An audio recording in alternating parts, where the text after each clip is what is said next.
Hey everyone, that's loud, okay. I'm super excited to be here with you all. I do a lot of different talks to like Rotary clubs and stuff, but I thought I could do something that was kind of focused on entrepreneurs and community building for you all today. So I'm sure you've all heard of Ubuntu, especially being tech people here. And I'm sure many of you probably know it comes from Mark Shuttleworth, who's also from South Africa. But I'm not going to be talking about the operating system, I'm going to talk about the philosophy. So Ubuntu comes from a term which it's kind of difficult to translate. We don't have anything kind of nicely in English, or really any other European languages that I know of. But it kind of means humanism, or the quality of being a human. And the best way to kind of think of it is, I exist through you. Or in Zulu there's a phrase, and it's Ubuntu Gumuntu Gabantu. And it means a person is a person through other people, or by means of other people. And so Ubuntu is kind of this idea that you're connected to everyone, and your value, your worth, your identity isn't something that's distinct and individual, but is part of a larger, coherent whole, part of a community that you're connected with. And so for me, I grew up in the States, and it's just a very individualistic culture here. And so this idea of having something where you're defined by the community was definitely a big change for me, and potentially for you guys. But why I think this is relevant to what you're all doing and to anyone is we're all kind of community builders in some sense. While we might think of ourselves as engineers or as web developers or as bakers in my case, at the core of what we do, or what can really take what we do to the next level, is community development. And so, like I said, I'm hoping that you'll be able to take some concepts that I've learned from Ubuntu and apply it to all the different types of communities that you're engaged in your life. So, like I said, when I first went to South Africa, Ubuntu was kind of difficult for me to conceive, and I can't even say that I fully understand the concept today. It's such an ingrained part of how people live in South Africa. But the first time I really kind of understood that something different was going on is I go into my schools every morning. So I worked at a primary school, a secondary school, and a teacher training center where I taught computers. And I go into my school in the morning, and I'm just a horrible morning person, so I just gotta drag myself in at 7:45 for the staff meeting every morning, and like just stare evilly at anyone that wanted to talk to me. And this was just not something that you do in South Africa. It's really, really important in South Africa that you greet everyone as soon as you see them. And there's actually a really long formulaic greeting. I learned Ndebele, which is very similar to Zulu, but all of the languages, Swati, Xhosa, all of the languages have a long formulaic greeting, and it's a call and response. I mean, you start with Loshani, Yebo, Gunjani, Giapila. It's a long thing, and it takes a while. And so what I noticed after a few weeks is that my secretary, not my secretary, but the secretary for the school, just stopped talking to me. And I couldn't understand why. And she was getting really angry that I wasn't taking time to greet her in the morning. And it just something really little like that, just taking the time to go through that formulaic greeting. And from that, I really realized how important presence is. So that's the first kind of concept I want to talk about. There's a lot of stuff to Ubuntu, but I think presence is a really important one. And so in South Africa, you'll see this very superficially, that people focus on presence. So like you're doing your greeting. Everyone touches before, like when you greet someone, you grab their hand, or you hold their shoulder, or you have some type of physical contact. For Black South Africans, for white and Indian and colored, it's a whole different kind of cultural mix there. But for Black South Africans, they'll touch, there's the importance of greeting, and those are kind of the superficial levels where you see that presence is really important. But what I found is that presence is far deeper and far ingrained in the culture. So what I mean by this idea of presence is that both you're present, so if you want to build a community, if you want to create connections to someone, you have to be present there. But you also have to help engage and pull the other person and help them be present. It's not just enough for you to show up, for you to be engaged, but it's for you to pull them. And so I learned this when I was being chased by 20 mostly naked men and being shouted at in the middle of the bush. So every 4 years, Ndebele men will go off, during the winter, they'll go off to like an initiation ceremony. So it's about 6 weeks long. The boys will go, they're usually between the ages of 16 and 20. They get a lot of training and just kind of ingrained in the cultural values. And then the big thing is that they get circumcised out there as well. So I was really fortunate that my host brother, because this only happens every 4 years, my host brother was going while I was there. So they go out into the bush, it's very private, no one's allowed to see it. And they told me, oh, they're way, way, way, way out there in the bush, like super far away. So I was like, all right, no problem. Because I normally had to walk over a mountain to get to the teaching center I worked at every day. So I was walking home that day. I got a lift to the center in the morning, and then I was walking home in the evening. And I'm walking over this bush, and they've been out there for about a week, but I didn't have to go to the center for a while. And suddenly, I mean, I'm really tired. It's the dead of winter. I'm covered in like 60 layers of clothing. No one thinks of Africa as getting cold, but it gets really, really cold there. And I'm just like exhausted. I've been teaching these wonderful, delightful out-of-school youth who just drain me all day, and I just want to get home. And suddenly I look over, and there's like, I said, 20 guys that are wearing basically nothing, shouting and screaming and just chasing me. And so I'm like, what do I do here? So apparently, when they say out in the bush, they really just mean it's over the hill, so it's not very far away. And so these guys are chasing me and running me, and I'm like, what am I supposed to do here? So I just kind of like keep walking, and they walk up to me, they're like, you're not supposed to be here, blah, blah, blah, blah, blah. And start yelling. I'm like, oh, I'm sorry, I didn't know. But I knew all of these kids because they're all from the village I lived in. So they're not like strangers, I knew them. And suddenly something strange happened. Like suddenly one kid started pulling out his cell phone. So these were the older teachers. After you do the initiation, you kind of be a teacher and you look over the kids that go the following year, or the following 4 years. So these were the older kids, and they started pulling out their cell phones. They were clothed, the younger ones weren't.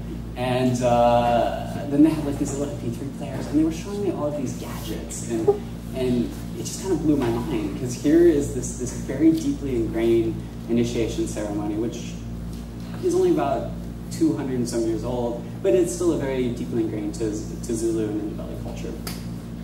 And suddenly, I have all of these kids pulling out MP3 players and all this high technology.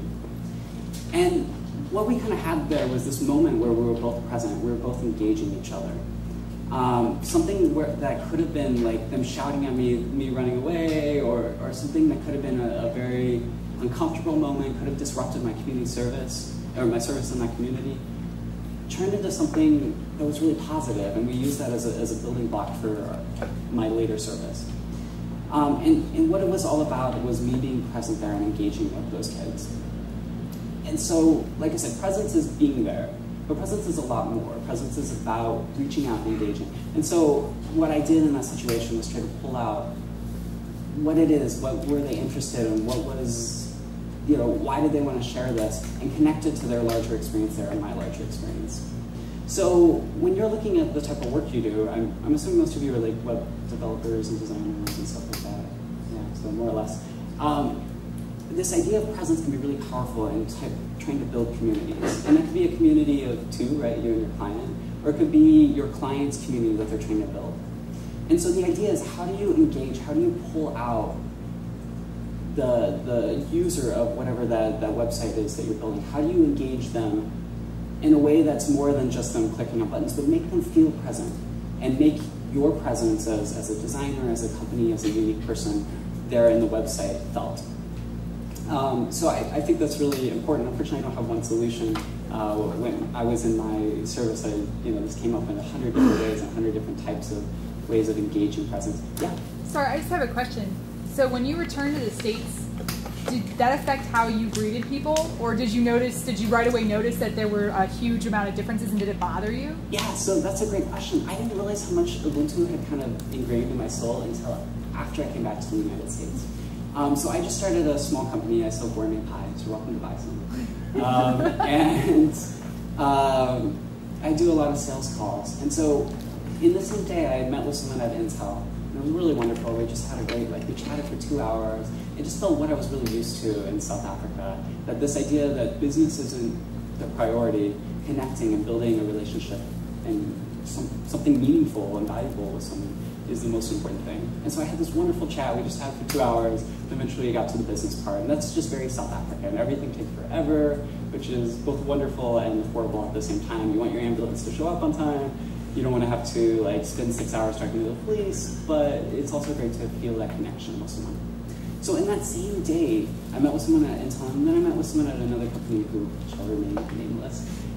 And it was just a very jarring and frustrating experience that I had with them. I came back and I realized how disconnected they were from building connections, from building community, from trying to relate to someone. Literally within the first 5 seconds, they want to get straight down to what is the product and exactly what are we doing, what are we looking for, and it was almost an adversarial role. And that's one thing that you'll find in Ubuntu is there's not a lot of adversarial roles. You're not really set up in relationships in South Africa where you're opposed to each other if you're within the Ubuntu community. And it's more you're focused on connecting and finding commonality and finding common ground. So yes, I realized that it's still something that I'm trying to deal with because I know things move a lot quicker in the United States. But there's also a lot of value in trying to build that connection. So presence, I do encourage you to think about that. Obviously, you can pull from lots of Eastern philosophy on presence, and there's a lot there. But it's definitely a core concept to Ubuntu. And if you want to build communities, not just in the type of work that you're doing, but in your family life, in everything that you do, being present changes everything. But it's, like I said, it's not just you being there, not just you making sure that you're mentally there, that you're focused, that you're committed to what someone's telling you, but that you're drawing and engaging them. That you're trying to reach out and figure out what is it that's interesting to you? Why do you care about this? How do we build this kind of connection?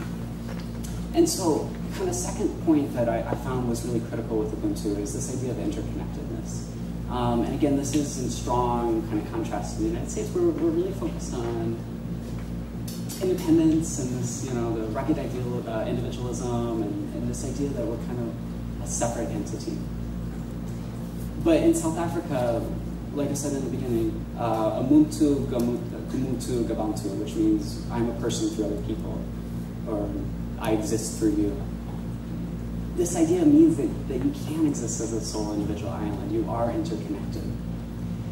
And the first time that it really kind of struck me how deeply ingrained this is into the culture is when I got a birthday present from my host brother. His birthday was a few weeks before mine. And my host mother was like, oh, well, we have to get you a birthday present. And I was like, oh, no, you don't have to do that. Like, don't worry about it. But, I wouldn't have complained if they got me something. But the way that she took it was, I don't want you to be connected. You don't want to be connected to me. You don't want to be part of this group. And just a very different reading of what I was saying, whereas I was just trying to be polite, I'm not doing anything. For her, it was rejecting this type of shared connection and shared responsibility. And so it's a really big thing. And it created problems for several months in the house I lived in, and who would have thought, like, a little thing like that. But it also helped me really understand the importance and value of finding some type of connection.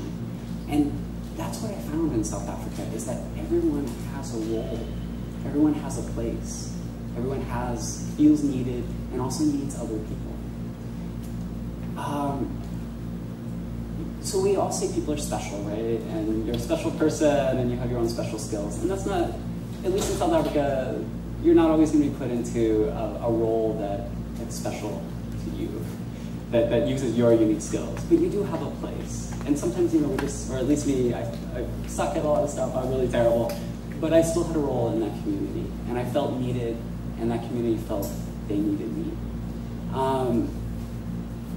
Again, this idea of interconnectedness, I can't emphasize it enough, that creating dependence is not necessarily a bad thing. Being codependent, we say, oh no, we shouldn't do that. We should be independent and strike out on our own. But this idea of codependence is really powerful and really drives a lot of what Ubuntu is about, is that we have this shared interdependent relationships.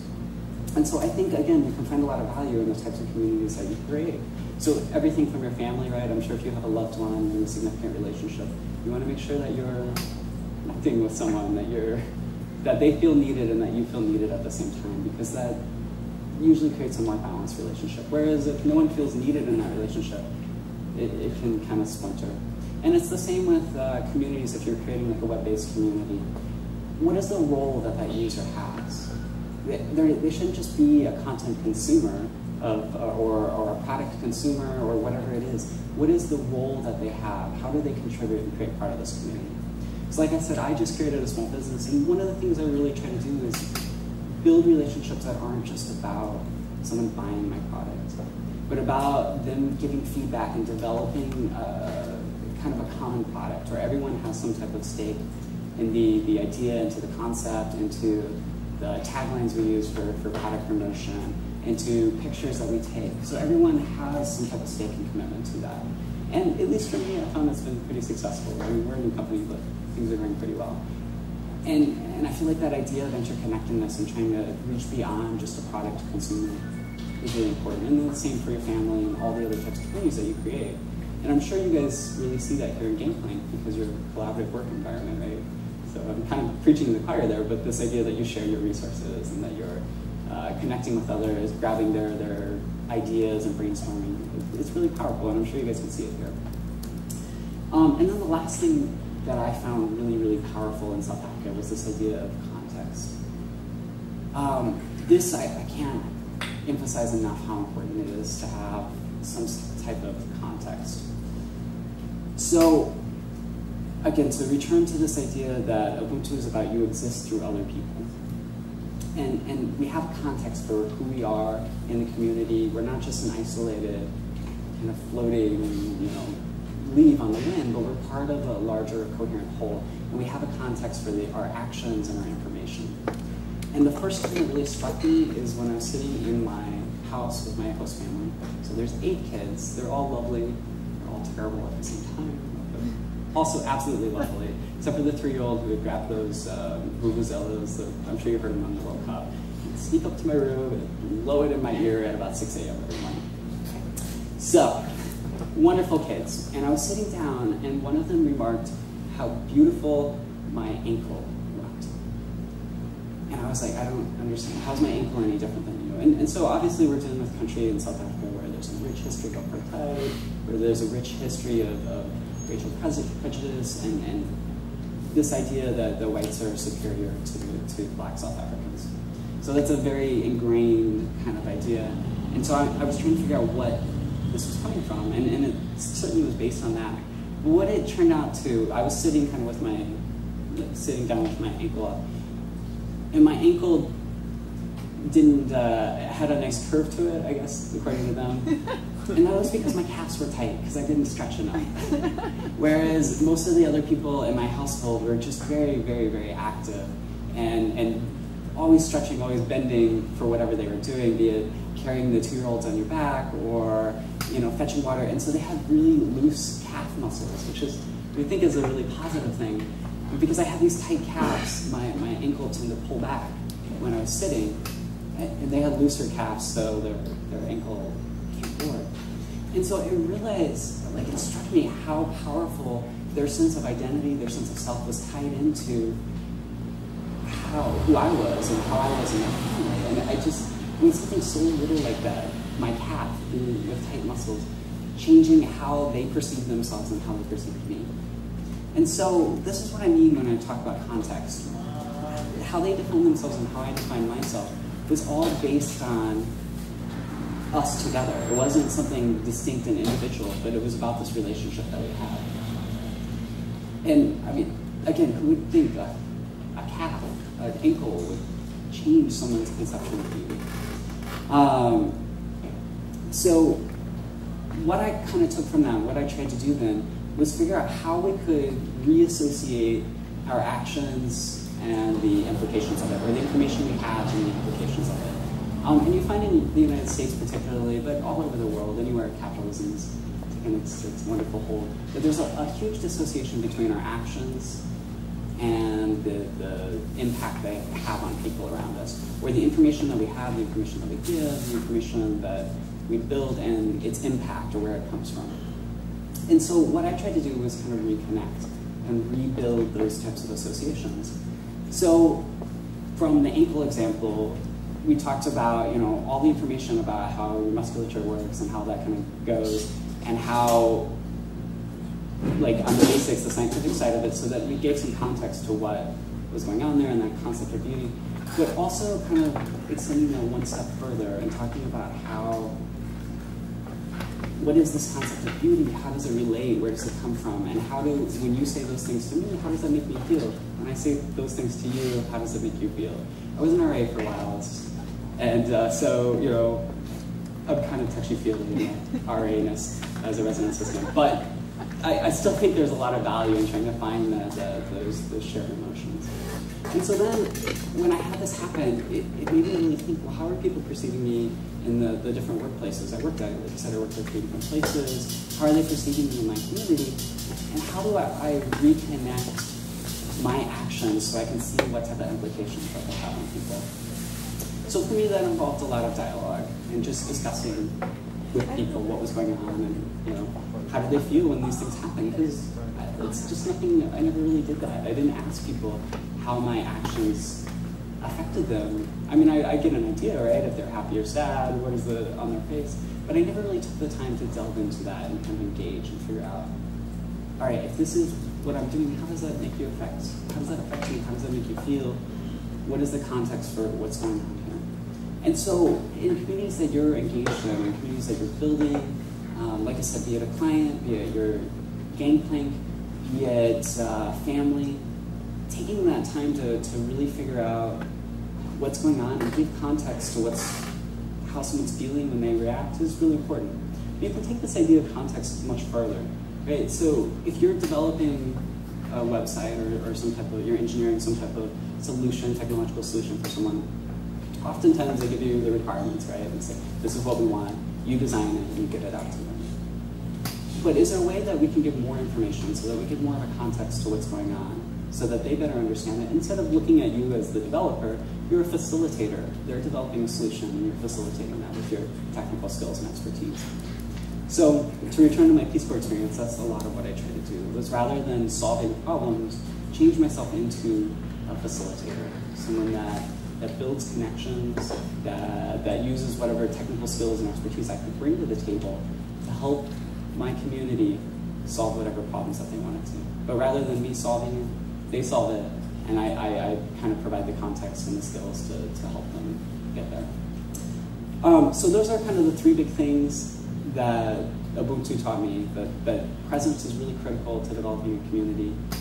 It's really important to focus on the context, what's going on, how do people feel in that situation, and then really trying to build interdependent relationships can lead to a more robust, strong community. What's my time, Jeff? Oh, you're at like 12:25, so you got plenty of time. Okay, perfect. So I thought it would be interesting to you guys for what technology is like and how technology leads into development. So I wanted to talk a little bit about that, if that's something that you think can get some feedback. Is that something that you guys are interested in? Okay. So as I'm sure you may or may not know, Peace Corps started in 1962. We operate in a lot of countries, 70 or something. It's all over the place. We have about 10,000 volunteers out there. They're working to double it, but then they got a huge budget increase and it dropped. So anyway, Peace Corps all over the world. They do tons of different projects. I mean, like I said, I was an education volunteer, but I also built libraries. I did small co-ops. We did feeding co-ops for older women that were unemployed and didn't have any way to support their family. We made like hand washing machines that we pump with out-of-school youth. There's lots of different things. I did gardening, like everything you could imagine under the sun. So Peace Corps gets engaged in a lot of stuff. One of the core things that any Peace Corps volunteer, pretty much anywhere, in whatever program they end up being in, they do a lot of technology-related stuff because we're just so blessed in the United States and so fortunate to have a lot of soft skills in terms of technology, that from typing to how do you search for something on Google, right? How do you use keywords instead of typing in 3 sentences? That idea of using specific keywords and pulling out the most relevant keywords is a really difficult concept for someone that's never really interacted with the internet. So everyone that's in Peace Corps at some point does technology development. And I did plenty of that. I taught computer classes. If anyone is teaching classes, I have some pretty good, like 300-page manuals on Office and some other things. And what I found, probably the most frustrating experience I found, is that most of what I taught didn't really matter to people. I'd sit there and I'd teach these computer classes. They'd get their certificate, and then they would use it to get a job and never use the skill again. And they just didn't care. They just wanted a piece of paper, right? So that they could use it for their CVs, for their resumes, to kind of build up their job qualifications. So this was kind of my first year. I was really frustrated with this. That, like, I was teaching these technology skills. Everyone said they wanted it, but then it didn't really matter. So everyone's like, yeah, what? Well, yeah, thanks for the certificate. I appreciate it. And I felt like it was kind of a waste of my time. And what I realized afterwards, and what I kind of hit on, was this idea that talking more about the context and the relevancy, the skills that you give someone, even though I think my library really needed a great way to scan books out, those technology skills didn't matter. What I had to give people was skills that they could use immediately in their lives. So we re-scrapped the entire curriculum, I redid everything, and I started again. And we were doing these computer classes, and so then I started doing them with out-of-school youth. So these are, in South Africa, that's anyone between the age of 18 and 30 that doesn't have a job, which is like 50% of black male South Africans in that age range.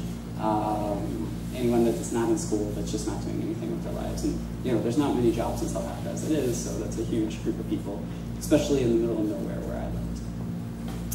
So we re-scrapped it, and we looked at something that was more integrated, that was more focused on what type of skills and approaches they need. So rather than me standing up here, I hate doing this lecture format, so we'll have some time for questions, but rather than me lecturing up here, we focused on something that was more of a collaborative classroom environment. So I'd give them basic concepts, basic ideas, and then they could run with it. They could make so we did some stuff on basic desktop publishing. So rather than saying, all right, you have to make this flyer that says this, that looks like that, I said, all right, well, is there anything that you could use in your community? Is there any events coming up? Is there a small business? Is there something that you want to do? And so we gave context and relevance to what they were doing. And that's the same with any type of technology. Anyway, if you want to integrate technology into people's lives, here in the United States, we can see the value of a lot of great things. I could see the value of teaching my educators to use the internet. They didn't care. It just didn't connect to them. It wasn't relevant to them. But rather, they really, really wanted to learn how to make ridiculous, in my opinion, aesthetic art pieces on paint. Right? And that was really important to them, and it was engaging. But they learned math skills, they learned valuable skills from that they could use later on. And so when you're looking at technology, when you want to integrate technology, it's not what you know from your experience that brings a lot of value to a population, but it's what they find interesting and engaging. And they pick up a lot of soft skills along the way that help them later on if they want to move up the technological ladder, the technological skill ladder. But it was a very frustrating experience working with technology in South Africa. I mean, I had this beautiful computer lab I walked into that it was destroyed when I got there. I fixed up all the computers, set up the next server, had everything ready. And I had everything all set up. I used it for about a year. Then I stopped using it because I had some other commitments and went on set up. I go back and the computer lab's in shambles. And it's just like everyone's taking pieces and throwing it apart. What are you going to do? But rather than looking at the permanence, like creating that computer lab, the focus is on what type of skills do people get out of it. People were breaking down those computers and rebuilding computers. So 3 kids learned how to rebuild computers. I mean, that's really exciting, especially since a lot of the computers I was working with in South Africa from the mid-90s. So everything's breaking all the time. I was rewriting stuff. So, my intention, what I wanted out of it wasn't important. What is important was people that were finding something that was valuable and meaningful to them. Okay. So I'd love to open up to questions if you guys have questions about my experience in South Africa, about South African politics, about Peace Corps in general. I know Peace Corps has been in the news a lot this year for maybe not the most positive things. Anything like that, please feel free to open up. I'm happy to answer. So you mentioned at the very beginning of your story that they were pulling out cell phones and MP3 players. How has that affected some of these traditions about connecting and context and stuff? Have that started to shift, or are they using the technology in a way to incorporate it with their current traditions? Like, what have you noticed? Yeah, so technology is so profoundly integrated into South Africa, but it is a very wealthy country compared to most other countries in Africa. And I mean, my 13-year-old host sister has a cell phone, right? It's all over the place. And a lot of technology, maybe not traditional technology like laptop computers, but other ways to integrate technology from there's a bunch of schools in South Africa that have these they're just like giant computers encased in metal so that they don't get destroyed in the elements or by little kids, and the whole community can use these nice computers. If you who's that guy? He did it in India. He can put something up like that. I can't remember the name. He was in a TED Talk. So anyway, technology is everywhere. And at one time, it's really awesome because it reinforces this concept of Ubuntu. And you can really see people are connecting more. When I originally got to South Africa, I lived with a 67-year-old lady who, she had no children. She only had like her sisters and some other family, but she didn't have a lot of family. Most of her family was pretty far distributed across South Africa. And she was telling me about how her experience growing up, especially during apartheid, she really worried about her family because there's no way to connect with them. There was no way to kind of integrate and know what was going on. And ever since she got a cell phone, so she got this really old cell phone about 6 years ago, and then I bought her a new one when I was there because it was kind of falling apart. It gets really transformed her life and her ability to connect with people and maintain these relationships that are critical to Ubuntu. So plus on that side. Negative side is that I see with a lot of younger kids, especially kids that were born after the fall of apartheid, so basically anyone 16 and younger or 17 now. This idea of Ubuntu is kind of falling by the wayside, and there's certainly a real insistence on American culture, European culture to an extent, but definitely American culture. And this idea that someone is connected and still rooted in their family is kind of disappearing. That could be just because, 16-year-olds aren't always the most focused on the family in any culture at any time, and as they grow up, they'll reconnect with the sense of community. Those kids also haven't been to initiation school. The girls have initiation school as well, so that's a big thing as well. They're not tied in as deeply into their community. But I find that this access to technology, especially the access to Western values and Western media, tends to dilute the sense of community. So that's kind of a bummer. Yeah? Kind of similar question. How do you see people in South Africa using mobile technologies as opposed to like this? Yeah. Well, first off, people in South Africa use mobile technology way more than the States. When I got there, Vodacom is the largest mobile network there. It's so far advanced compared to what we have in South Africa. It just blew my mind. And like, what is it, HSPA Plus, like they were at higher HSPA Plus way before people in the United States even started rolling out 3G plus networks, whatever you want to call it. So yes, there's a lot of really exciting mobile technology going on there. There's really awesome mobile transfer for like money. I know there's some stuff going on here, kind of Square and a few other things, but like it's very common in Africa in general and South Africa specifically for people to be able to transfer money, to use mobile technologies. And as phone prices are coming down a little bit and people are getting access to nicer phones, there's a really awesome potential there for using mobile networks to help educate and inform and bring people into the formal economy, which, you could have your pluses and minuses about the formal economy, but at least in South Africa, it does provide a lot more protection than someone that's in the informal economy. So bringing people in and being able to access more banking features, being able to get their grants from the government, and kind of reconnecting with that. So it's really cool, it's really exciting. It's also a challenge just because the South Africa's bandwidth, there's basically one fiber optic pipeline that hooks South Africa to the rest of the world. So internet's super expensive if you connect to anything outside of South Africa, like ridiculously overpriced and expensive. And there's just some bottlenecks in terms of infrastructure there, but certainly super cool stuff. I'm excited to see what happens and where that goes. Other questions about South Africa?